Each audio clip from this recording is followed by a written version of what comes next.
हरे कृष्णा। तो आप सभी का स्वागत है हमारे यूट्यूब चैनल पर। तो कल मैं एक सामान लेने बाज़ार गया था। तो वहाँ पे एक दुकान में 13 से 14 साल का एक बच्चा या युवक सेल्समैन था।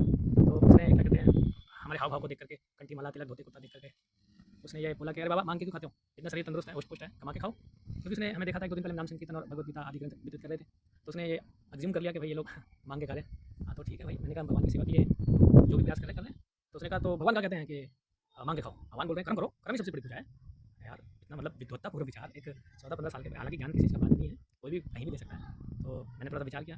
तो मैंने सोचा मन में कि इसका कारण क्या है कि आखिर एक 13-14 साल का बच्चे के अंदर भी ये विचार, कर्म करो, कर्म ही पूजा है। तो क्या वास्तव में कर्म ही पूजा है? और अगर कर्म ही पूजा है तो गधा तो सबसे बड़ा पुजारी हुआ महाराज। क्योंकि 14-14, 15-15 घंटे गधे पे बोझा ढोया जाता है और गधे के गले में गाजर टांग दी जाती है, और वो गाजर के लालच में 15 घंटे काम करता है।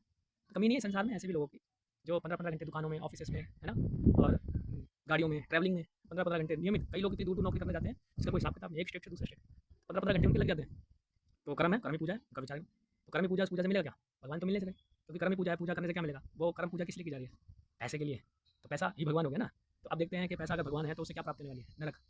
क्योंकि मनुष्य जीवन केवल और केवल पैसा कमाना चाहिए, अपने शरीर के निर्वाह के लिए अवश्य कमाना चाहिए। इससे ये निष्कर्ष नहीं निकालना चाहिए कि हम पैसे कमाने के लिए प्रतिबंध लगा रहे हैं। हम ये कहना चाह रहे हैं कि केवल पैसे के लिए, कर्म के लिए ही जीवन व्यतीत करते, पैसे के लिए ही मनुष्य जीवन नष्ट करते हैं। ये इतना अच्छा विचार नहीं है। और उस बच्चे का, मैं तो बच्चा ही समझूंगा उसे, उस बच्चे को क्या ये कभी नहीं सोचने पे मजबूर किया इस सोसाइटी ने, कि इस समाज ने। उसने ये तो सिखा दिया कि कर्म ही पूजा है, पर क्या कहीं उसने ये सुझाव दिया कि बेटा आखिर ऐसा क्या था कि जिस 25 साल तक की तो आजकल एजुकेशन पूरी नहीं होती और आज 15 साल की उम्र में तुम्हें जॉब करना पड़ रहा है? कहीं ना कहीं, अब ऑब्वियसली उसके परिवार की समस्या हो सकती है, पर कहीं ना कहीं यही तो मैं बताना चाह रहा हूँ कि इस जीवन की जो मुख्य समस्या है पैसा कमाना नहीं है। हम इस परिस्थिति में आए किस कारण से हैं? खराब परिस्थिति, अच्छी परिस्थिति में। क्योंकि अगर पैसा सबसे बड़ा भगवान होता और ऐश्वर्य सबसे बड़ा भगवान होता, तो ऐश्वर्यशाली लोगों की भी कमी नहीं है और पैसे वाले लोगों की भी कमी नहीं है। तो किसी ने क्या ऐश्वर्य प्राप्त करने के बाद ऐश्वर्य लेना ढूंढना खत्म कर दिया, या पैसे वालों ने पैसा कमाना बंद कर दिया? तो कहीं ना ये एंडलेस जॉब है। ये सबसे बड़ा बोगस आइडिया है समाज का कि कर्म ही पूजा है। वास्तव में मनुष्य जीवन मिला पशुओं की तरह नहीं जीने के लिए। मनुष्य जीवन मिला है इस शरीर में जो मुख्य समस्याएं हैं।